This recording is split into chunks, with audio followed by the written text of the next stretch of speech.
начала 21 века в мире произошло много стихийных бедствий, в том числе и разрушительные землетрясения, которые унесли жизни сотен тысяч людей.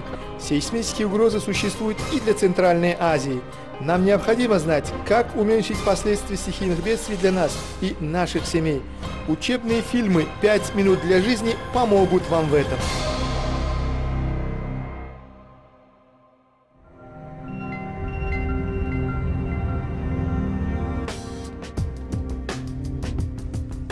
Как можно заранее подготовиться к стихийному бедствию? Мы стараемся избегать мысли о том, что с нами может произойти что-нибудь плохое, и надеемся, что этого не произойдет. Но лучше всего быть заранее готовым к встрече со стихийным бедствием, например, землетрясением, и заранее принять меры для уменьшения возможного ущерба.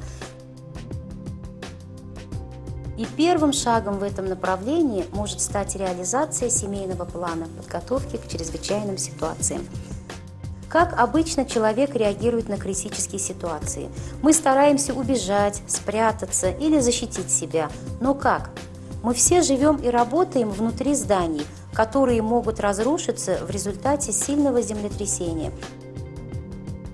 И чтобы мы могли правильно вести себя во время стихийного бедствия, мы должны выработать правильную реакцию, использовать свои знания и навыки и принимать меры, чтобы уменьшить последствия природной катастрофы. Вырабатывая адекватное поведение во время стихийного бедствия, мы можем заменить нашу естественную реакцию на более осмысленную и благоразумную. Если случится непредвиденное, мы сможем использовать наши знания и навыки, чтобы принять правильное решение и постараться остаться целыми и невредимыми. Необходимо четко представлять себе, что может произойти, и планировать свои действия. Это поможет свести к минимуму негативные последствия. Не следует полагаться на слухи и сплетни до или после бедствия.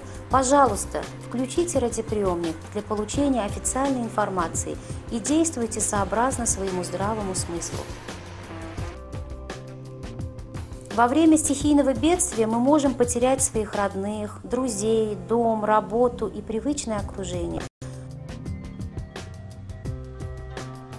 Многие могут страдать от истощения, испытывать страх, отрицать действительность, плакать или находиться в шоковом состоянии. Это может угнетающе действовать на сознание людей и затруднять возобновление привычного образа жизни. Необходимо понимание и терпение, чтобы помочь людям через это пройти. После стихийного бедствия люди захотят помочь друг другу, и участие в ликвидации последствий стихийного бедствия является лучшим способом преодоления чувства беспомощности и психологических проблем. Необходимо как можно скорее восстановить привычный образ жизни. Несмотря на то, что мы надеемся избежать встречи со стихийным бедствием, мы знаем, что самое разумное – быть готовым к нему и продумать все заранее.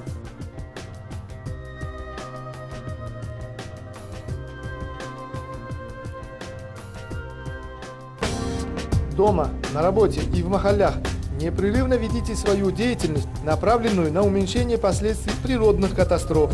Продолжайте смотреть учебные фильмы «5 минут для жизни».